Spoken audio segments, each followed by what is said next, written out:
O sol caía impiedoso sobre a terra rachada, quando o cavalo do coronel parou de súbito, sem aviso, diante de um pé de ipê seco.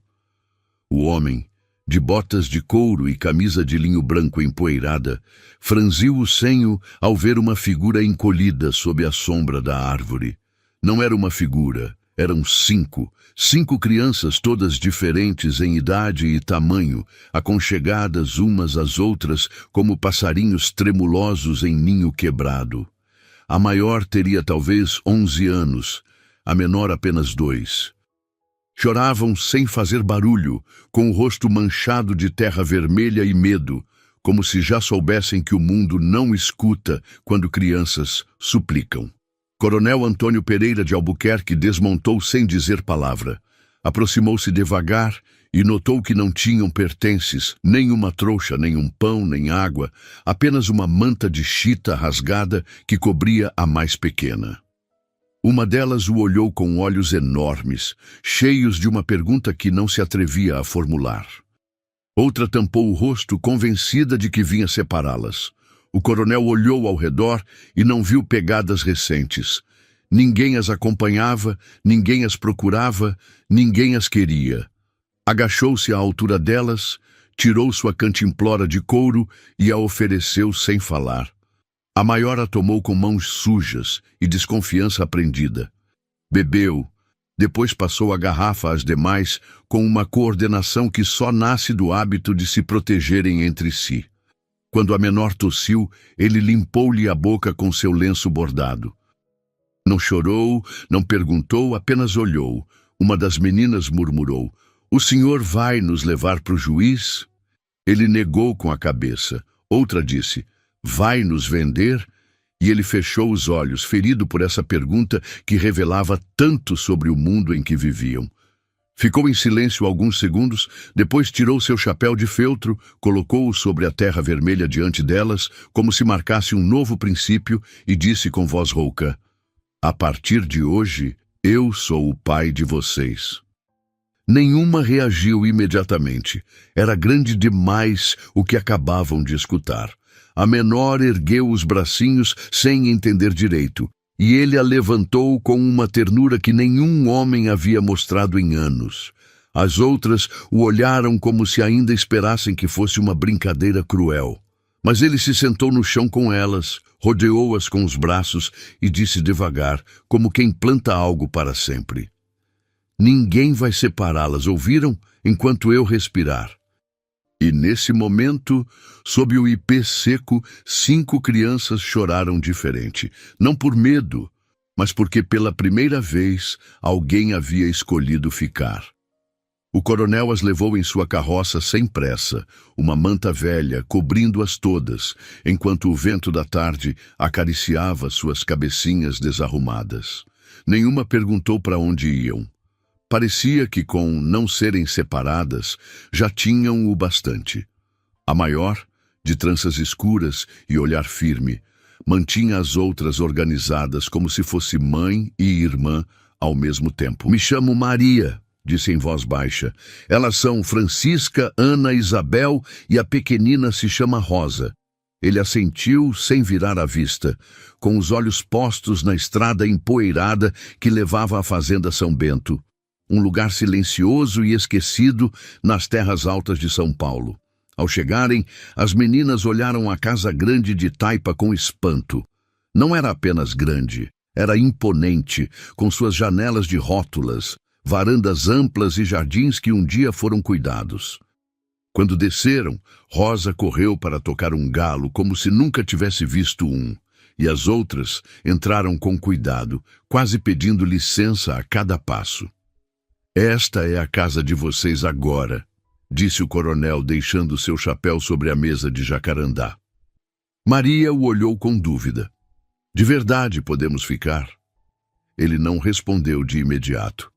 Buscou entre suas lembranças a última vez que a casa esteve cheia de vozes. "Minha esposa morreu há muitos anos", disse finalmente. "Não tivemos filhos." O lugar ficou calado. Depois olhou para Maria. "Até hoje." Naquela noite cozinhou o que pôde: feijão com toucinho, farinha de mandioca, um pouco de rapadura. As meninas comeram como se a fome lhes nascesse da alma. Ao terminar, sentaram-se ao redor do fogo da cozinha e Ana perguntou: "Temos que voltar para o orfanato?" Ele negou com a cabeça. "Então o senhor é nosso pai de verdade?" Ele engoliu em seco. "Sou o que precisarem que eu seja, mas nunca mais estarão sozinhas." Maria se aproximou e pôs uma mão em seu joelho. Nunca ninguém disse isso sem querer algo em troca. Ele sustentou seu olhar. "Eu também não tive pai. Aprendi a ser homem sem que ninguém me ensinasse a querer. Talvez vocês me ensinem agora." O silêncio se encheu de algo novo, uma esperança tímida. Naquela noite, 5 caminhas foram improvisadas na sala de visitas. Ele dormiu em sua poltrona de couro por se alguma acordasse com pesadelos. E quando Rosa chorou na madrugada, ele aninhou como se já tivesse feito isso 1000 vezes. Não sabia como se construía uma família, mas naquela noite entendeu que o amor não precisa de manual, apenas de presença. Ao terceiro dia, a casa já não era a mesma. O terreiro tinha risadas novas, a varanda estava cheia de tranças desfeitas e a terra se povoava de pegadas pequenas que corriam sem medo. O coronel, que até então falava com seu cavalo mais que com qualquer pessoa, agora se encontrava dizendo coisas como: "Não ponha isso na boca", ou "Sim, pode abraçar o bezerro, mas devagar."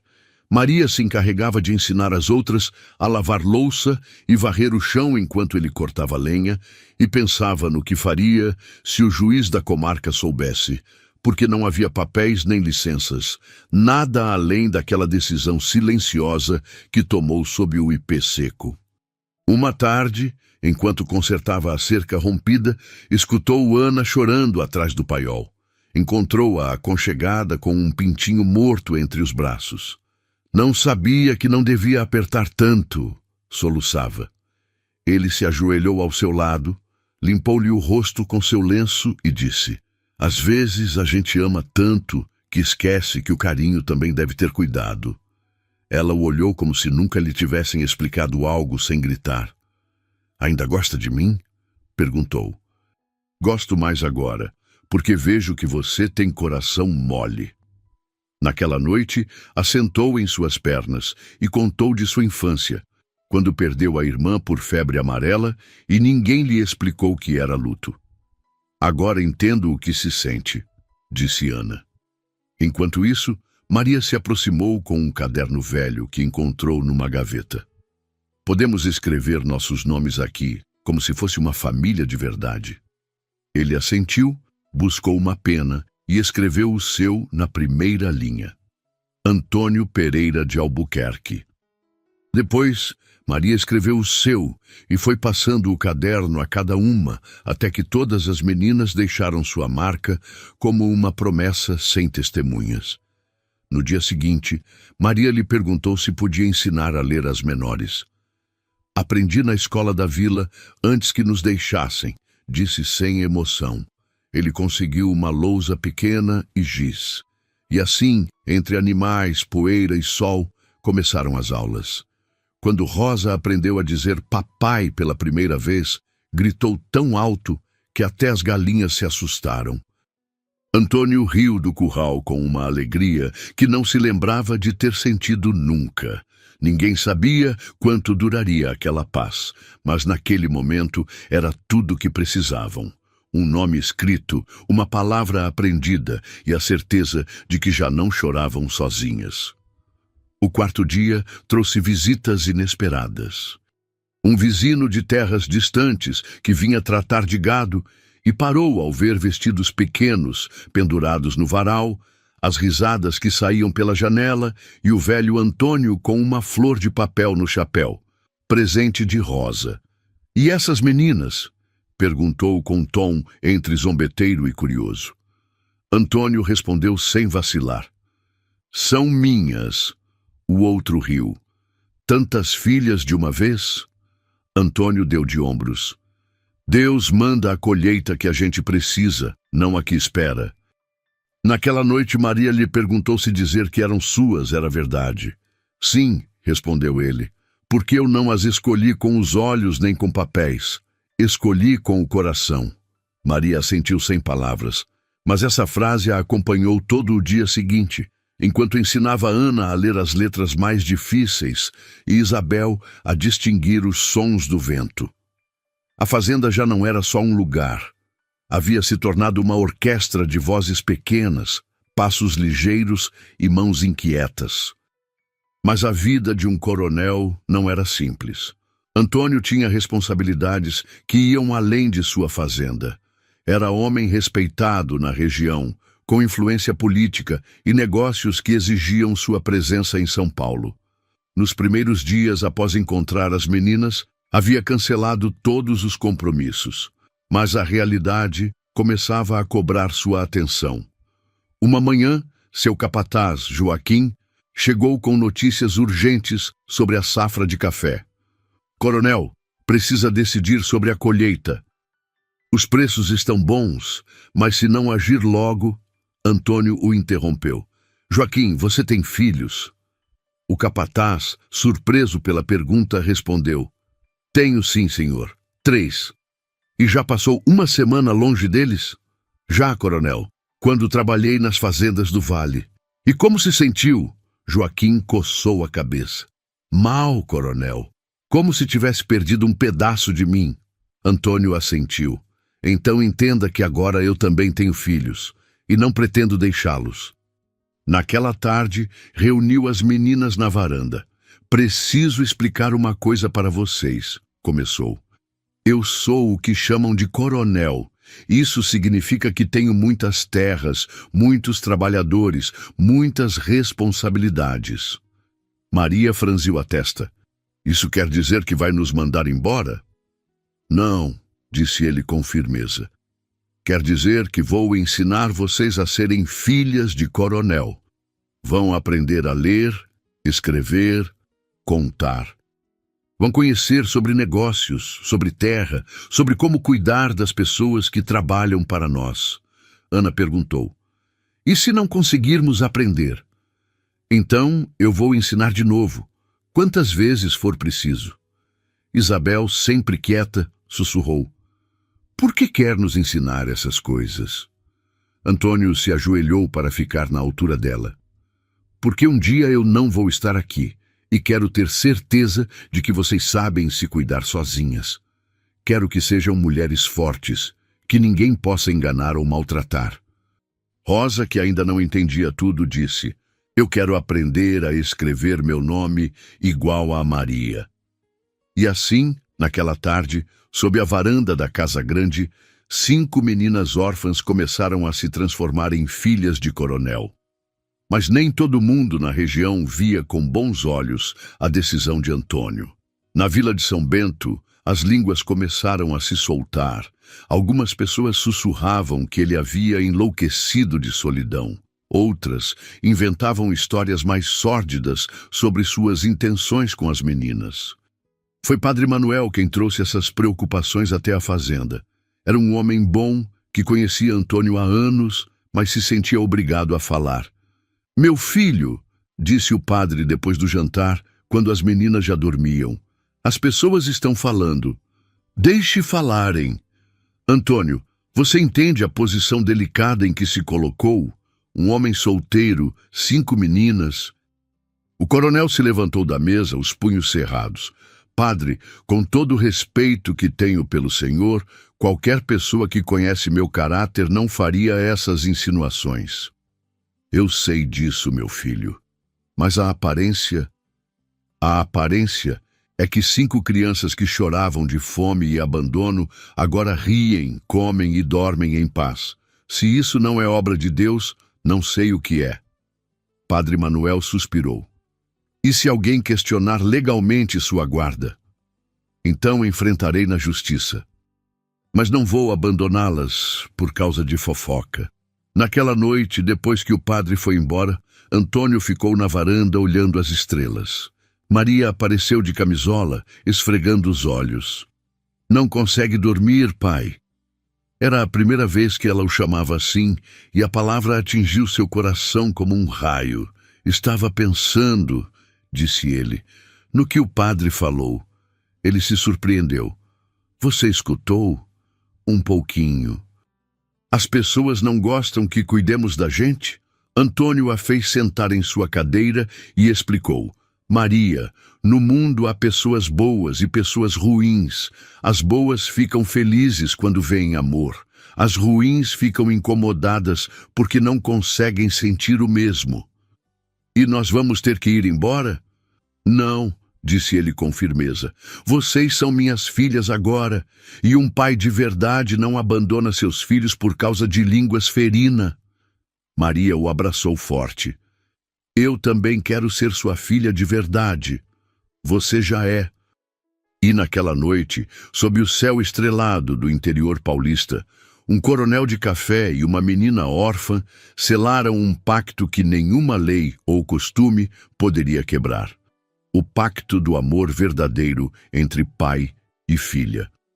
Os dias seguintes trouxeram mudanças que ninguém na fazenda São Bento poderia ter imaginado.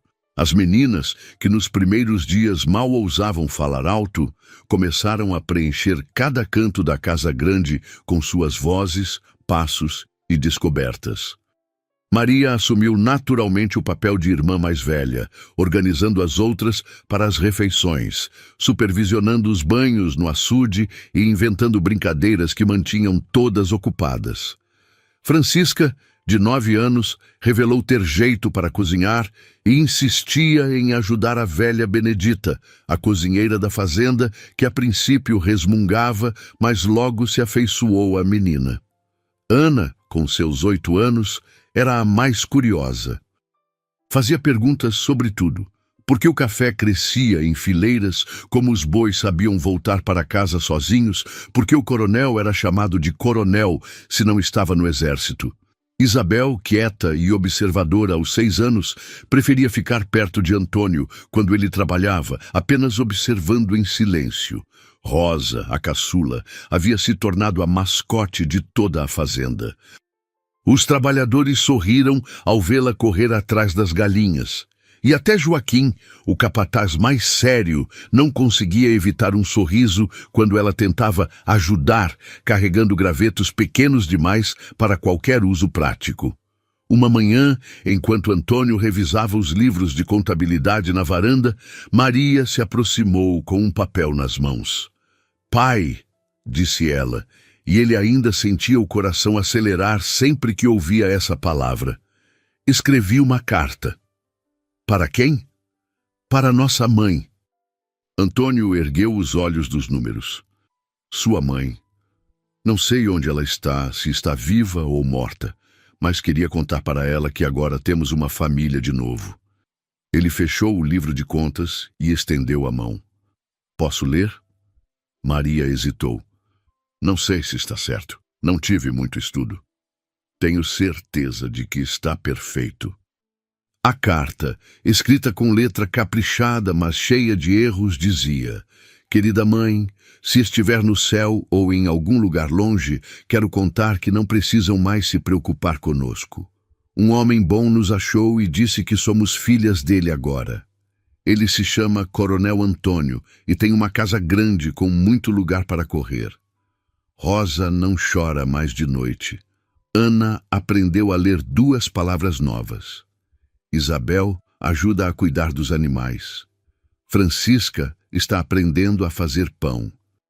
E eu cuido de todas, como a senhora me ensinou. O coronel é gentil e nunca grita. Ele disse que vamos estudar de verdade e ser moças educadas. Acho que a senhora ficaria feliz. Sua filha, que não esquece Maria. Quando terminou de ler, Antônio teve que limpar a garganta antes de falar. Está perfeita, Maria. Sua mãe ficaria muito orgulhosa. O senhor acha que ela pode receber no céu? Tenho certeza que sim. Naquela tarde, ele a ensinou a dobrar a carta direito e eles a colocaram numa gaveta especial da escrivaninha. Para guardar junto com as coisas importantes, disse ele. Mas nem tudo eram descobertas alegres. Uma semana depois, Isabel adoeceu. Começou com uma febre baixa que Benedita tentou curar com chás de ervas, mas logo a menina estava ardendo em febre e delirando. Antônio mandou buscar o médico da vila imediatamente. Mas, doutor, Camargo demorou 2 dias para chegar devido às chuvas que atolaram as estradas. Durante esse tempo, ele não saiu do lado de Isabel, aplicando panos frios em sua testa e segurando sua mãozinha quando ela chorava. As outras meninas ficaram apavoradas. Maria tentava manter a calma, mas Antônio a viu chorando escondida atrás da casa. Ana não queria comer, achando que também ficaria doente. Francisca rezava o terço que havia aprendido no orfanato. Rosa, sem entender direito, apenas repetia: Isabel Dodói, Isabel Dodói. No segundo dia, quando a febre estava no auge, Isabel abriu os olhos e sussurrou: Pai, não vou embora, né? Não vou deixar vocês? Antônio sentiu como se o coração fosse se partir. Não vai não, minha filha. Você vai ficar aqui conosco para sempre. Promete? Prometo. Quando o Dr. Camargo finalmente chegou, diagnosticou malária e receitou quinino. Pegou a tempo, disse ao coronel. Mais alguns dias e... Antônio não deixou que terminasse a frase. Durante a recuperação de Isabel, algo mudou na família. As meninas perceberam que o medo de perder uma delas era real e se uniram ainda mais. Antônio, por sua vez, entendeu que ser pai não era apenas dar amor e proteção. Era também viver com o medo constante de que algo pudesse acontecer com esses pequenos seres que se tornaram a razão de sua existência. Uma tarde, enquanto Isabel já estava melhor e brincava no terreiro com as outras, chegou à fazenda uma visita inesperada. Era Dona Eulália Mendonça, esposa do coronel Mendonça, a família mais poderosa da região depois dos Albuquerque. Dona Eulália era conhecida por sua língua afiada e por se intrometer nos assuntos de todo mundo.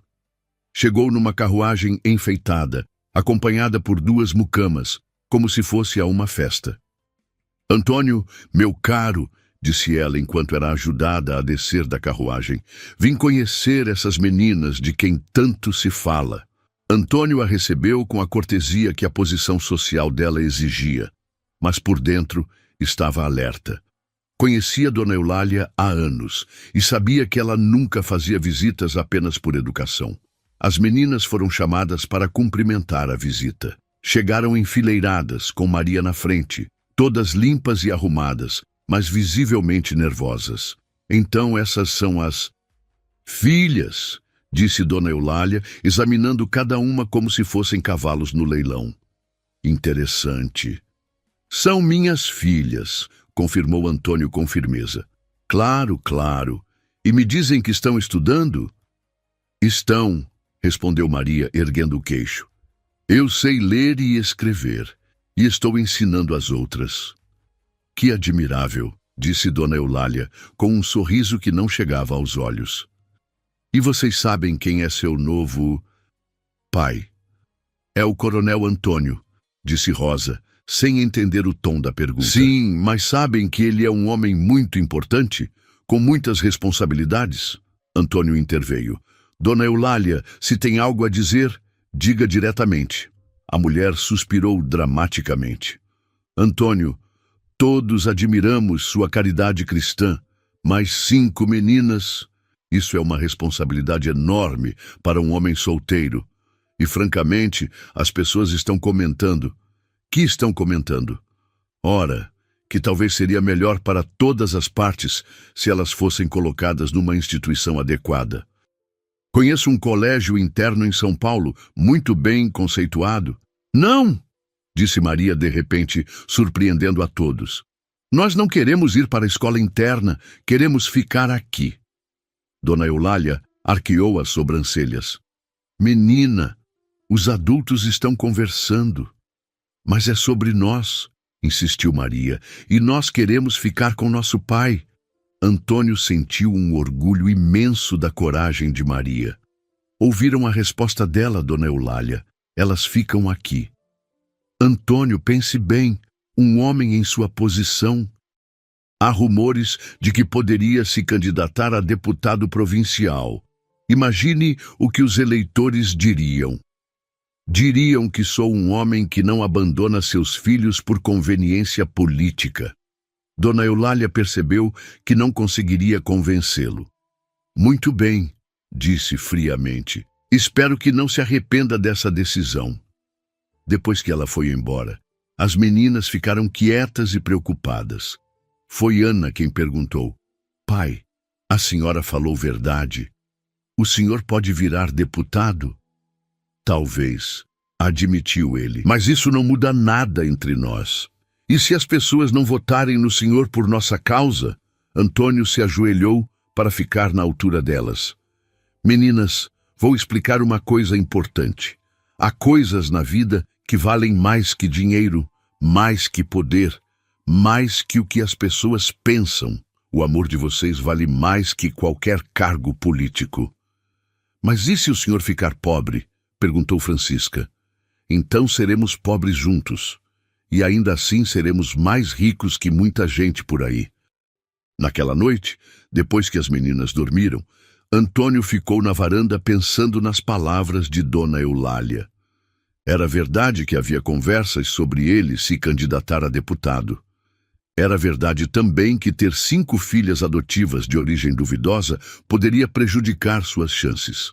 Mas quando olhou para dentro da casa e viu Maria ainda acordada, lendo à luz do lampião, para Isabel, que estava se recuperando, soube que havia feito a escolha certa. No dia seguinte, decidiu tomar uma atitude que mudaria tudo. Chamou Joaquim e disse: Quero que prepare a carroça grande. Vamos todos para São Paulo. Todos, coronel. Eu e as 5 meninas. Está na hora de elas conhecerem a cidade. E está na hora da cidade conhecer minhas filhas. A viagem para São Paulo seria a primeira grande aventura da família. Antônio queria mostrar às meninas o mundo além da fazenda, mas principalmente queria apresentá-las à sociedade como suas filhas legítimas. Prepararam-se durante uma semana. Benedita costurou vestidos novos para todas, usando tecidos finos que Antônio mandou vir da capital. Maria ganhou um vestido azul marinho com rendas brancas, apropriado para uma moça de sua idade. As outras ganharam vestidos em tons pastéis, todos com os mesmos detalhes, para mostrar que eram irmãs. Na véspera da viagem, enquanto arrumavam as malas, Rosa perguntou: Pai, em São Paulo tem mais meninas como nós? Como vocês. Meninas que não tinham pai e depois acharam um. Antônio pensou na resposta. Não sei, Rosa, mas sei que tem muitas crianças que precisam de carinho. E o senhor vai buscar elas também? Ele riu. 5 filhas já são bastante para um homem velho como eu. O senhor não é velho, protestou Ana. É apenas experiente. Essa palavra experiente virou piada entre eles. Dali em diante, sempre que alguém chamava Antônio de velho, as meninas corrigiam. Ele não é velho, é experiente. Na manhã da partida, toda a fazenda se reuniu para se despedir. Os trabalhadores haviam se afeiçoado às meninas, e muitos trouxeram pequenos presentes. Frutas para a viagem, bonecas de milho, até um passarinho num gaiola pequena que um dos vaqueiros havia feito para Rosa. Joaquim puxou Antônio de lado. Coronel, o senhor tem certeza disso? Levar as meninas para a capital? Tenho certeza, Joaquim. Elas são minhas filhas. Precisam conhecer o mundo. E se alguém fizer perguntas difíceis? Então responderemos com a verdade. Que são meninas órfãs que ganharam uma família nova. A carroça partiu ao meio-dia, com Antônio conduzindo e as 5 meninas acomodadas com almofadas e mantas. Maria estava animada, mas também nervosa. As outras misturavam excitação com medo do desconhecido. Quando a fazenda desapareceu no horizonte, Isabel perguntou: Vamos voltar, né, pai? Claro que sim, respondeu ele. São Paulo é para visitar. Nosso lar é aqui. E assim, sob o sol do meio-dia, uma família pouco convencional partiu para enfrentar o mundo. Um coronel viúvo e 5 meninas órfãs, unidos por algo mais forte que sangue, a escolha de serem família. A viagem até São Paulo durou 3 dias, com paradas para descanso em pousadas pelo caminho. As meninas se maravilharam com cada novidade. As casas de pau a pique, que iam ficando mais próximas umas das outras, os vendedores ambulantes que ofereciam doces e frutas, as pontes de madeira sobre os ribeirões. No segundo dia, pararam numa venda para almoçar.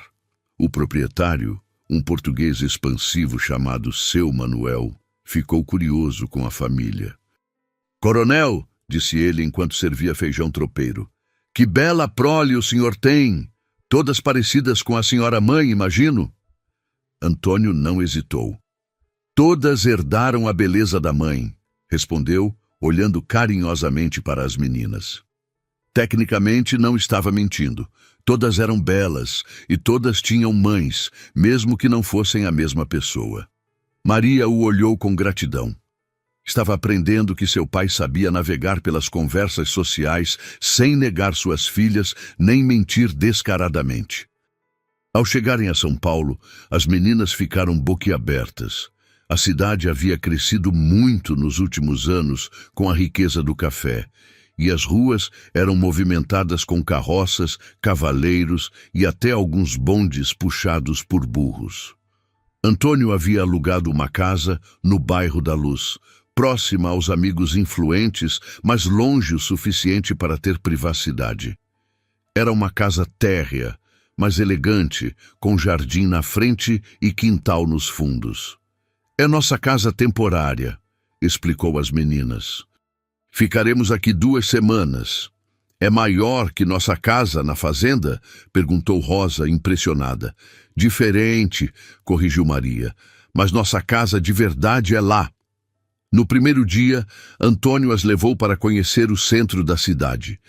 Caminharam pela rua direita, visitaram a Igreja do Rosário, passaram pelo mercado municipal. As meninas andavam grudadas umas nas outras, impressionadas com o movimento e os barulhos. Numa loja de tecidos finos, o proprietário reconheceu Antônio. "Coronel Albuquerque, que prazer, e essa linda família." "Minhas filhas", respondeu Antônio com orgulho. "Maria, Francisca, Ana, Isabel e Rosa. Todas suas filhas? Que bênção." Quando saíram da loja, Ana perguntou baixinho: "Pai, por que não disse que somos adotadas?" "Porque vocês são minhas filhas. Como vieram para mim não importa para mais ninguém." Mas nem todas as reações foram positivas.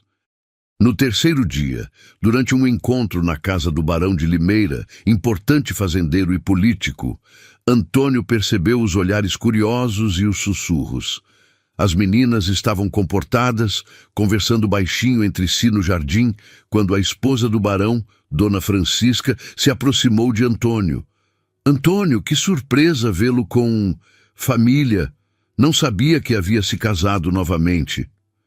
"Não me casei, são filhas adotivas." "Ah!" O tom dela mudou imediatamente. "5 de uma vez? Que corajoso. Diria que necessário." "E onde as encontrou?" Antônio sentiu o tom de interrogatório. "Estavam precisando de uma família. Eu estava precisando de filhas. Deus providenciou o encontro." Dona Francisca forçou um sorriso. "Naturalmente. E planeja educá-las aqui na capital?" "Planejo educá-las onde for melhor para elas." A conversa foi interrompida quando Rosa correu até eles, segurando uma boneca de porcelana que havia achado no jardim. "Pai, olha que linda.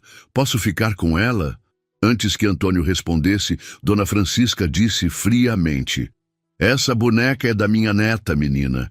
Não é para mexer." Rosa ficou vermelha e soltou a boneca imediatamente. "Desculpa, senhora." Antônio se ajoelhou e abraçou Rosa. "Não tem problema, minha filha. Amanhã compramos uma boneca só sua." "Ainda mais bonita?" perguntou Rosa, já animada. "Muito mais bonita." Quando voltaram para casa naquela noite, as meninas estavam quietas. Foi Maria quem verbalizou o que todas sentiram. Pai, algumas pessoas não gostam da gente, né? Antônio suspirou. Algumas pessoas não gostam do que é diferente, Maria, mas isso é problema delas, não nosso. Mas isso pode atrapalhar o Senhor? Me atrapalhar como? Nos negócios, na política. Antônio parou de caminhar e se virou para todas elas. Meninas, vou falar uma coisa que quero que guardem para sempre. A opinião de pessoas mesquinhas nunca pode ser mais importante que o amor de família. Se alguém não consegue ver o quanto vocês são especiais, então essa pessoa não merece nossa atenção. E se todos pensarem assim? Perguntou Francisca, sempre prática. Então todos estarão errados e nós estaremos certos. No quarto dia, aconteceu algo que mudou tudo. Antônio havia marcado uma reunião importante com outros fazendeiros e políticos para discutir a criação de uma nova ferrovia. Era uma reunião crucial para seus negócios. As meninas ficaram em casa com Dona Benedita, que havia vindo junto para cuidar delas. Mas à tarde, Isabel passou mal novamente, uma recaída da malária. Quando Antônio voltou da reunião e soube, deixou tudo de lado para cuidar dela. Cancelou um jantar importante naquela noite. Faltou a uma reunião política no dia seguinte e ficou 3 dias sem sair de casa cuidando de Isabel até ela melhorar. Seus associados de negócios ficaram incomodados. Um deles, Dr. Sacramento, veio à casa para falar com ele. Antônio, compreendo sua preocupação paternal, mas você perdeu reuniões importantes. O projeto da ferrovia pode ficar comprometido. Minha filha estava doente, respondeu Antônio simplesmente. Sim, mas... Bem, você tem pessoas que podem cuidar dela. Sua presença era necessária nas reuniões. Antônio olhou fixamente. Dr. Sacramento, o senhor tem filhos? Tenho, sim.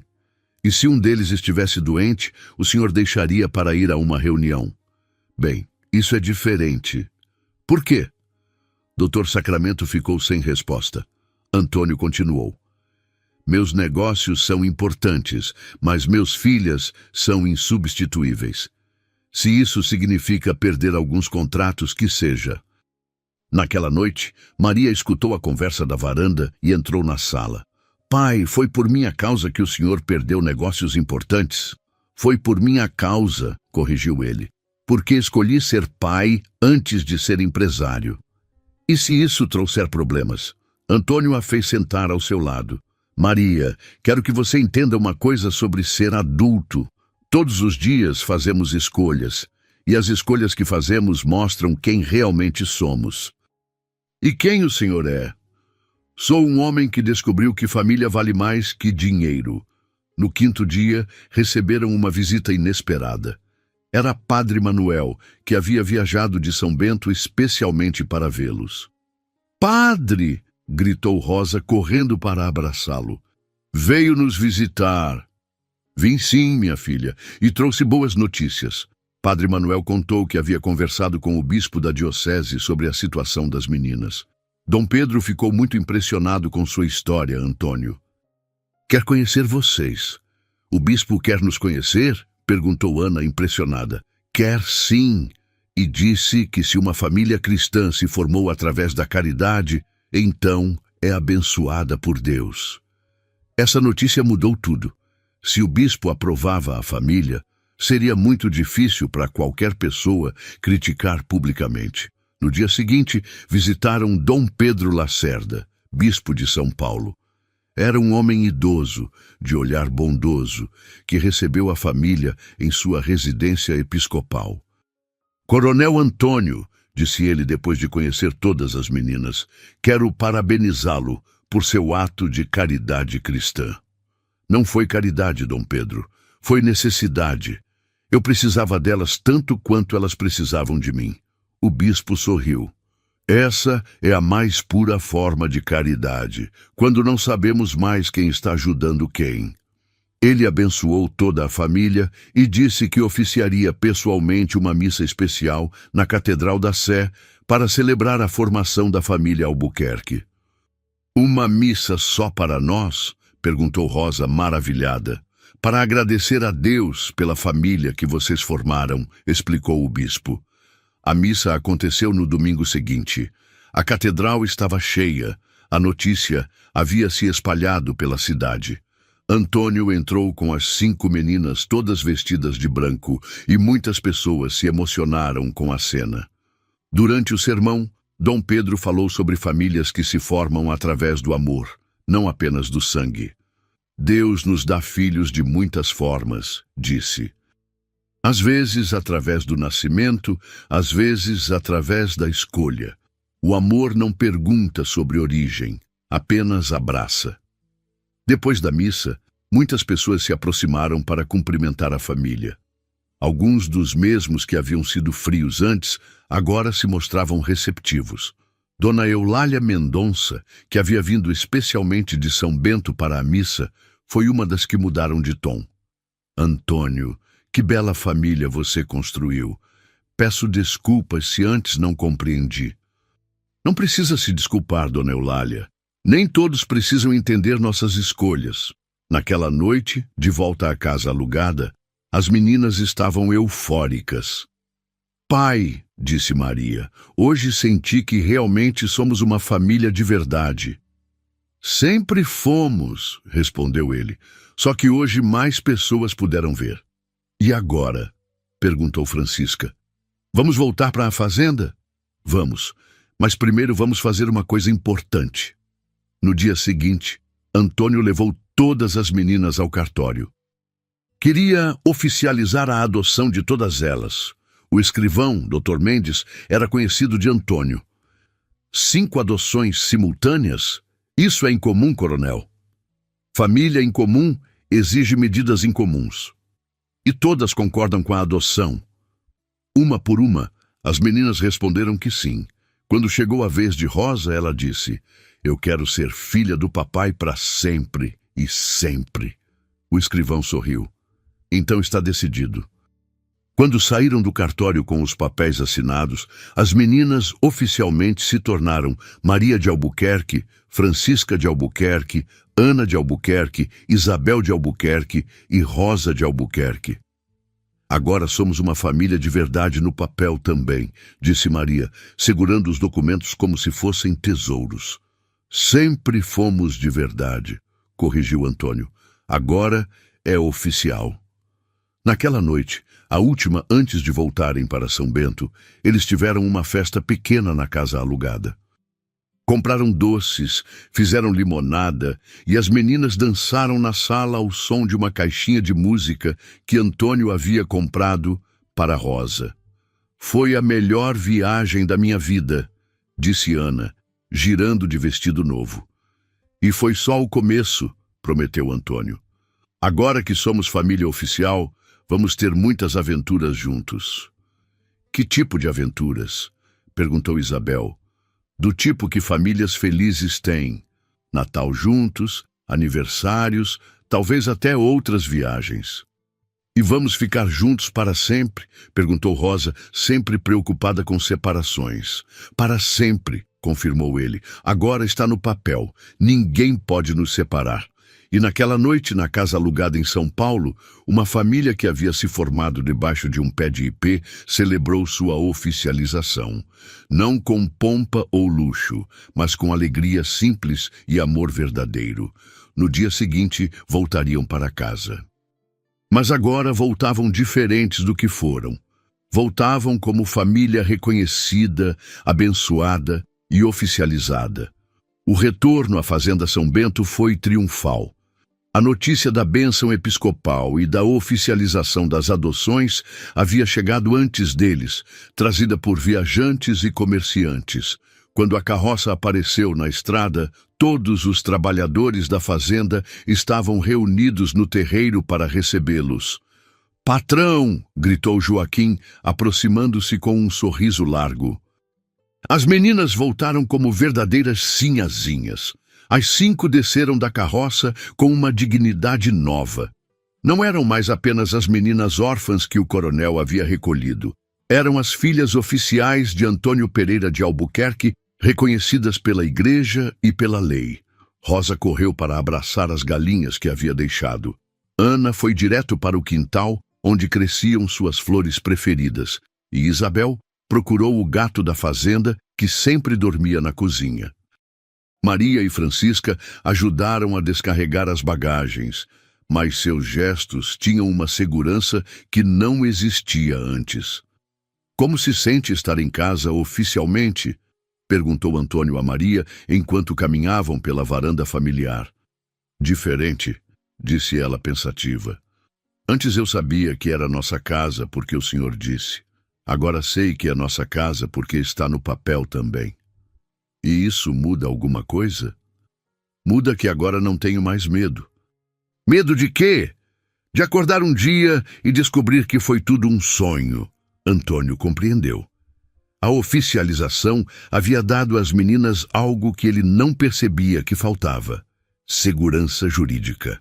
Agora, elas sabiam que ninguém poderia questioná-las legalmente. Nos dias seguintes, a rotina da fazenda se reorganizou com as mudanças que a viagem trouxera. As meninas haviam voltado com ideias novas, experiências da cidade e uma visão expandida do mundo. Maria pediu para organizar uma biblioteca na sala de estudos. "Vi tantos livros na cidade, pai. Quero que nossa casa também tenha muitos livros." Francisca queria aprender a cozinhar pratos mais sofisticados. "Comi coisas na cidade que nunca tinha provado. Quero saber fazer também." Ana se interessou pelas plantas ornamentais que vira nos jardins paulistanos. "Podemos plantar flores bonitas aqui também, para deixar nossa casa ainda mais linda?" Isabel, sempre quieta, surpreendeu a todos com seu pedido. "Pai, posso aprender a cavalgar sozinha?" "Por que quer aprender isso?" "Porque na cidade vi que as moças também sabem andar a cavalo, e quero ser corajosa como elas." Rosa, a caçula, tinha o pedido mais simples: "Posso ter um quarto só meu?" Antônio sorriu. Cada uma havia trazido da viagem não apenas lembranças, mas aspirações. E ele estava determinado a realizar todas. Mas a vida de coronel continuava trazendo responsabilidades. Uma semana após o retorno, chegou uma carta urgente da capital. O projeto da ferrovia havia sido aprovado e Antônio era convidado a ser um dos principais investidores e diretores da nova companhia. Era uma oportunidade enorme, tanto financeiramente quanto politicamente. Mas exigiria que ele passasse longos períodos em São Paulo, supervisionando as obras e participando das reuniões direcionais. Naquela noite, ele reuniu as meninas na sala para conversar sobre a proposta. "O que significa isso para nós?" perguntou Maria, sempre prática. "Significa que eu teria que viajar mais, ficar algumas semanas por mês na capital." "E nós ficaríamos aqui sozinhas?" perguntou Ana, preocupada. "Não sozinhas. Ficariam com Benedita, Joaquim, todos os funcionários que conhecem vocês desde pequenas. E seria temporário, apenas enquanto as obras estivessem acontecendo." Isabel, que raramente falava em reuniões familiares, disse baixinho: "Não quero que o senhor vá embora."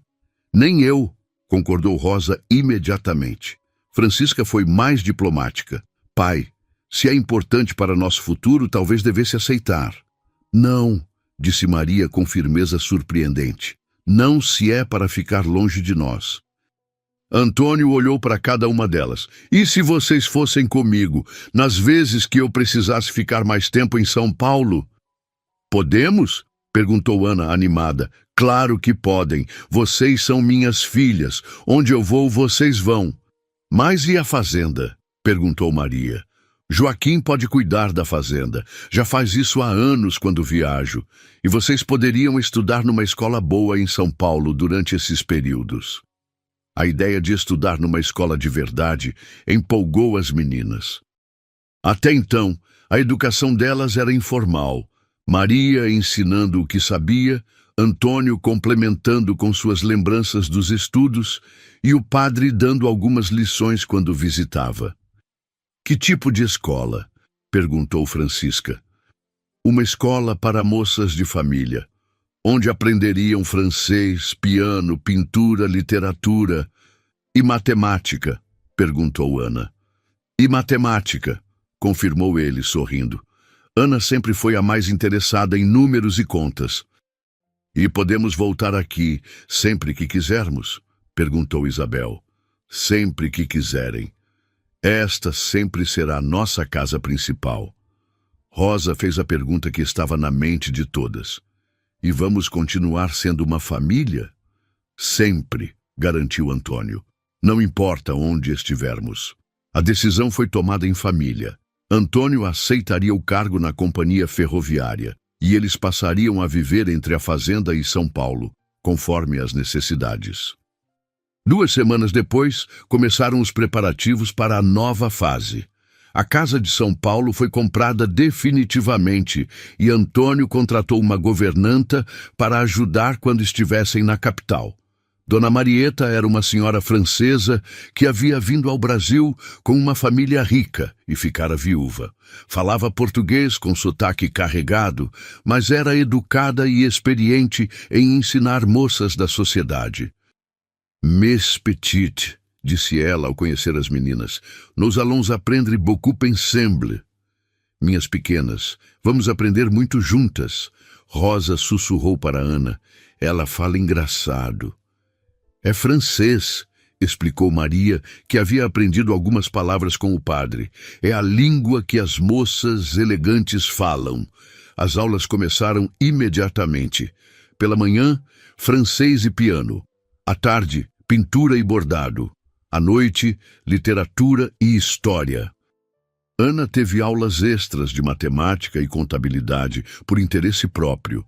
Mas o mais interessante foram as aulas de etiqueta social. Dona Marieta ensinou como cumprimentar pessoas importantes, como se comportar em jantares elegantes, como usar os talheres corretos para cada prato. Por que precisamos saber isso? Perguntou Isabel durante uma aula sobre como fazer reverência. Porque vocês são filhas de coronel, explicou Dona Marieta. E filhas de coronel precisam saber se comportar em qualquer sociedade.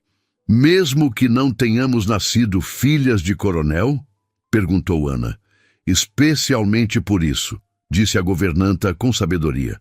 Quando se nasce em posição social, às vezes se toma tudo por garantido. Quando se conquista posição social, se valoriza mais. Maria compreendeu a lição. Elas precisavam ser melhores que as filhas de coronel que nasceram na posição, porque tinham que provar que mereciam estar ali. Enquanto as meninas estudavam, Antônio mergulhava no trabalho da ferrovia. As reuniões eram longas e complexas, envolvendo engenheiros ingleses, investidores brasileiros e políticos de várias províncias. Numa dessas reuniões, um dos sócios comentou: Coronel, ouvi dizer que tem 5 filhas agora. Tenho sim, 5 mulheres para casar. Isso vai custar caro em dotes. Os outros homens riram, mas Antônio não achou graça. Minhas filhas não são encargos financeiros. São investimentos em futuro melhor. Como assim? Elas vão ser mulheres educadas, independentes, capazes de escolher seus próprios destinos. Isso vale mais que qualquer dote. O comentário causou murmúrios. A ideia de mulheres independentes ainda era controversa na sociedade da época. Naquela noite, Antônio contou a conversa para as meninas durante o jantar. As pessoas acham estranho que queiramos ser independentes? Perguntou Maria. Algumas pessoas acham, mas o mundo está mudando. E quero que vocês estejam preparadas para essas mudanças. Como preparadas? Perguntou Francisca, sabendo ler, escrever, fazer contas, falar línguas, entender de negócios, para que nunca dependam só de um marido para sobreviver. E se quisermos casar? Perguntou Ana. Então vão casar por amor, não por necessidade. Há uma grande diferença. Isabel, que sempre fazia as perguntas mais profundas, quis saber: pai, e se nenhuma de nós quiser casar? Então vão viver como quiserem. Algumas mulheres na Europa já vivem sozinhas, têm profissões, são independentes. Podemos ser assim? Podem ser o que quiserem ser. Rosa, que nem sempre entendia as conversas dos mais velhos, disse: Eu quero ser igual ao papai quando crescer. Como assim? Quero cuidar de crianças que não têm família, como o papai cuidou da gente. O silêncio que se seguiu foi carregado de emoção. Antônio sentiu os olhos se encherem de lágrimas. Seria a coisa mais bonita do mundo, Rosa. Naquela noite, depois que as meninas dormiram, Antônio ficou na varanda pensando nas palavras de Rosa. Será que havia conseguido plantar nelas não apenas amor e segurança, mas também o desejo de passar esse amor adiante? No dia seguinte, recebeu uma visita que mudaria tudo novamente. Era Padre Manuel, mas desta vez trazia uma criança consigo. Antônio, disse o padre, preciso de sua ajuda. Este é João, tem 8 anos. Os pais morreram de febre amarela e ele não tem ninguém. O menino estava agarrado à batina do padre, magro e assustado, com os mesmos olhos perdidos que as meninas tinham quando Antônio as encontrou. As 5 meninas apareceram na varanda, curiosas com a visita. Quando viram João, algo passou entre elas, um reconhecimento instantâneo. Pai, disse Maria sem hesitar, ele pode ficar conosco? Antônio olhou para o menino, depois para suas filhas, depois para o padre, e soube que sua família estava prestes a crescer mais uma vez. João, disse ele, ajoelhando-se na altura do menino, gostaria de ter 5 irmãs?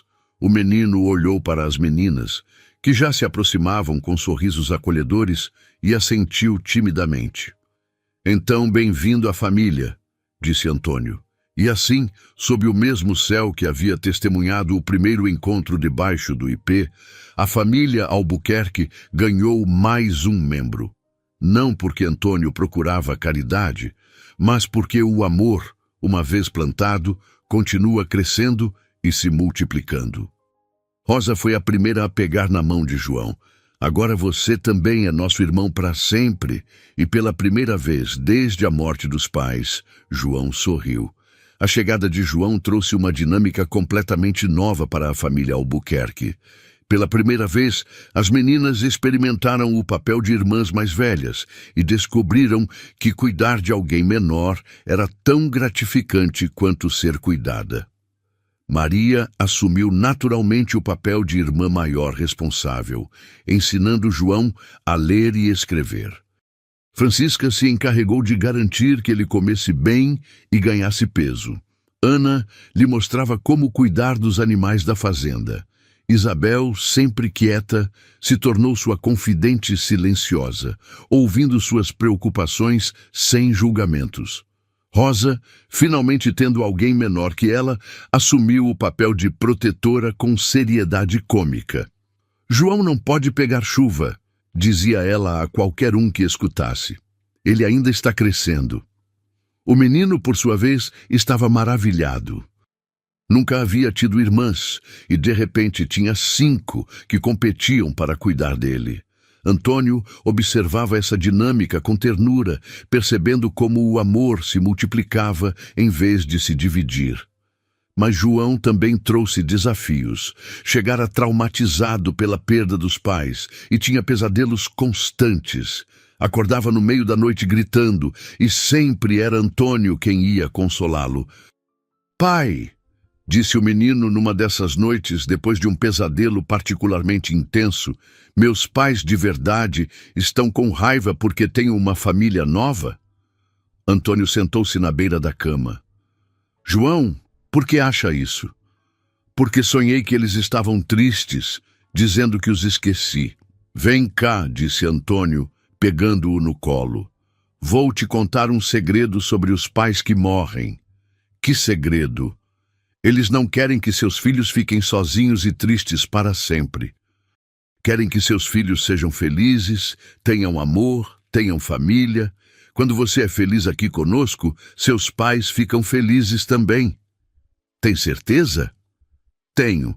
porque eu também já tive pessoas que amei e que morreram, e sei que elas querem que eu seja feliz. João se aconchegou no peito de Antônio. Então posso amar vocês sem trair meus pais de verdade? Pode, na verdade deve, porque amor não trai amor, João. Amor honra amor. Essas palavras se tornaram um lema na família Albuquerque. Amor não trai amor, amor honra amor. Conforme os meses passaram, a rotina entre a fazenda e São Paulo se estabeleceu. Passavam 3 semanas por mês na capital, onde as crianças estudavam com Dona Marieta e Antônio cuidava dos negócios da ferrovia, e 1 semana na fazenda, que continuava sendo o coração emocional da família. As mudanças em todas as crianças eram visíveis. Maria, agora com 13 anos, estava se tornando uma jovem refinada, mas sem perder a liderança natural. Falava francês com fluência e tocava piano com delicadeza. Francisca descobriu talento para pintura e passava horas reproduzindo paisagens da fazenda. Ana se destacava em matemática e começou a ajudar Antônio com algumas contas dos negócios. Isabel floresceu na equitação e se tornou uma cavaleira habilidosa. Rosa aprendeu a ler com uma velocidade que surpreendeu a todos. João, por sua vez, revelou ter uma memória excepcional e facilidade para línguas. Em poucos meses, já conseguia se comunicar em francês básico com Dona Marieta. Mas foi durante uma das estadas em São Paulo que aconteceu algo que testaria novamente a força da família. Antônio estava numa reunião importante da companhia ferroviária quando recebeu um recado urgente. Maria havia passado mal na escola e estava sendo levada para casa por Dona Marieta. Ele abandonou a reunião imediatamente, algo que seus sócios já haviam aprendido a esperar. Quando chegou em casa, encontrou Maria na cama, pálida e com febre. "O que aconteceu?" perguntou a governanta. "Ele s'est évanoui pendant la leçon de piano", explicou Dona Marieta. Ela desmaiou durante a aula de piano. O médico foi chamado e diagnosticou o cansaço extremo. "A menina está se esforçando demais", disse Dr. Tavares. "Precisa de descanso." Mas Antônio percebeu que havia algo mais. Naquela noite, quando Maria estava melhor, ele se sentou ao seu lado. "Minha filha, me conte o que realmente está acontecendo." Maria hesitou, depois disse baixinho: "Pai, às vezes eu tenho medo de não ser boa o suficiente." "Boa o suficiente para quê?"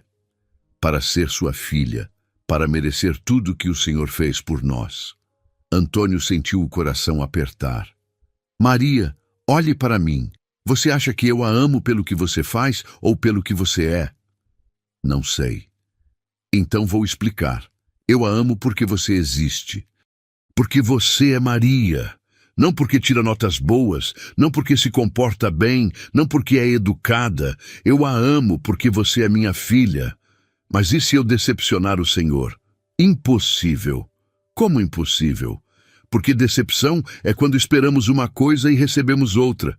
Eu não espero nada de você além de que seja feliz. Se você for feliz sendo estudiosa, ótimo. Se for feliz sendo artista, ótimo. Se for feliz sendo qualquer coisa, será ótimo." Maria começou a chorar. "Eu tenho tanto medo de vocês descobrirem que eu não mereço esta família. Minha filha, quem decide quem merece o quê é Deus. E Deus nos juntou debaixo daquele ipê por algum motivo. Talvez não tenha sido para eu salvar vocês. Talvez tenha sido para vocês me salvarem." "Como assim? Você já viu como eu era antes de encontrá-las? Sozinho, fechado, vivendo só para trabalhar. Vocês me ensinaram a ser pai, a amar, a viver de verdade." "Quem salvou quem?" Essa conversa marcou um ponto de virada para Maria. Ela parou de tentar ser perfeita e começou a ser simplesmente ela mesma. E, paradoxalmente, isso a tornou ainda mais especial. Algumas semanas depois, durante uma das estadas na fazenda, receberam uma visita que ninguém esperava. Era um homem elegante, montado num cavalo caro, que se apresentou como Dr. Henrique Castilho, advogado da capital. Coronel Albuquerque, disse ele, vim aqui a pedido de meu cliente, que prefere permanecer anônimo. Que tipo de cliente? Alguém interessado em adotar uma das meninas sob seus cuidados. O silêncio que se seguiu foi gélido. As crianças que brincavam no terreiro pararam para escutar. Minhas filhas não estão à venda nem disponíveis para adoção, disse Antônio com voz controlada, mas perigosa. Coronel, meu cliente está disposto a oferecer uma quantia substancial. Quantia substancial para quê? Para abrir mão dos direitos parentais sobre uma das meninas, especificamente a mais velha. Maria empalideceu. As outras se aproximaram dela instintivamente. Antônio se levantou lentamente. Dr. Castilho, vou lhe dar 10 segundos para sair da minha propriedade antes que eu chame meus homens para escoltá-lo. Coronel, é uma oferta generosa. 5 segundos. O advogado percebeu que havia cometido um erro grave. Montou rapidamente e partiu sem mais palavras. Naquela noite, a família se reuniu na sala. As crianças estavam visivelmente abaladas. Pai, perguntou João, alguém pode nos separar? Não, disse Antônio com firmeza absoluta. Somos uma família legal, reconhecida pela igreja e pelo Estado. Ninguém pode nos separar. Mas por que alguém quereria? Perguntou Ana. Porque há pessoas no mundo que veem crianças como propriedades, não como pessoas. Mas essas pessoas estão erradas. E se voltarem? Perguntou Isabel. Então descobrirão que mexer com a família Albuquerque foi o maior erro de suas vidas. Rosa, sempre direta, perguntou. Pai, o senhor venderia a gente por muito dinheiro? Rosa, não existe dinheiro no mundo inteiro que pague o amor que sinto por vocês. Nem todo o ouro do Brasil seria suficiente. Nem mesmo para comprar uma fazenda maior, insistiu ela. Nem mesmo para comprar o mundo inteiro. Maria, que havia ficado quieta, finalmente falou. Pai, obrigada por não ter nem pensado em aceitar. Obrigada por quê? Por ter feito o que qualquer pai faria? Por ter certeza imediata. Alguns pais precisariam pensar. Alguns homens precisariam pensar, corrigiu Antônio. Pais de verdade não precisam. Essa tentativa de comprar uma das crianças teve um efeito não intencional, uniu a família ainda mais. As crianças perceberam que havia pessoas no mundo que queriam separá-las, e isso as fez valorizar ainda mais o que tinham. Mas também despertou em Antônio uma preocupação. Será que havia deixado a família vulnerável de alguma forma? Na semana seguinte, ele procurou o Dr. Mendes, o escrivão que havia oficializado as adoções, para se certificar de que todos os papéis estavam em ordem.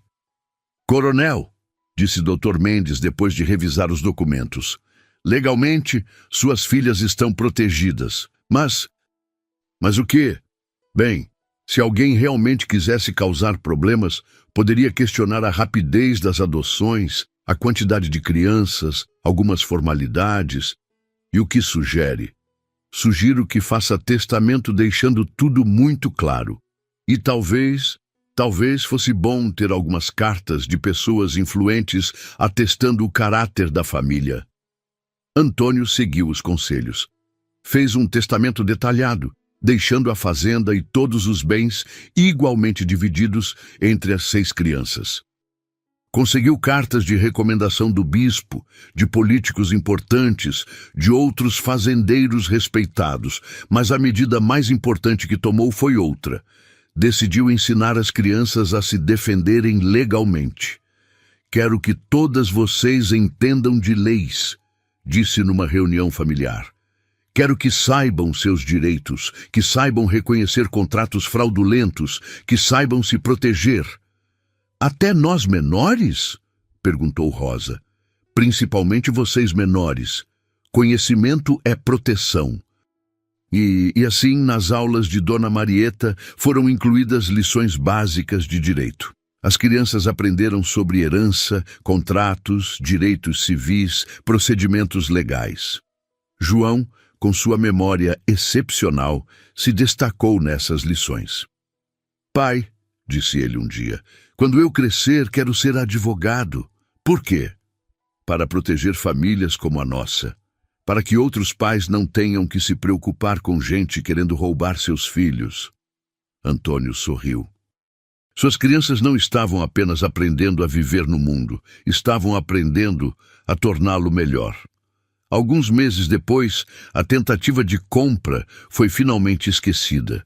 A família havia se fortalecido, as crianças haviam crescido em conhecimento e confiança.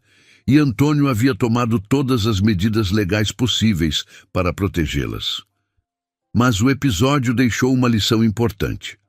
O amor de uma família é tanto uma força quanto uma responsabilidade. E essa responsabilidade exige vigilância constante para proteger aqueles que amamos. Uma noite, enquanto todas as crianças dormiam, Antônio ficou na varanda, olhando as estrelas e refletindo sobre a jornada da família. Havia começado com 5 meninas chorando debaixo de um ipê. Agora eram 6 crianças educadas, protegidas, amadas e preparadas para enfrentar o mundo. E ele sabia que ainda não tinha terminado. Porque uma vez que se aprende a amar dessa forma, o coração não consegue mais se fechar. Sempre haveria espaço para mais uma criança que precisasse de família. Mas por enquanto era suficiente ter conseguido dar a essas 6 crianças algo que elas nunca haviam tido antes. A certeza absoluta de que eram amadas incondicionalmente. E essa certeza, Antônio sabia, duraria para o resto de suas vidas.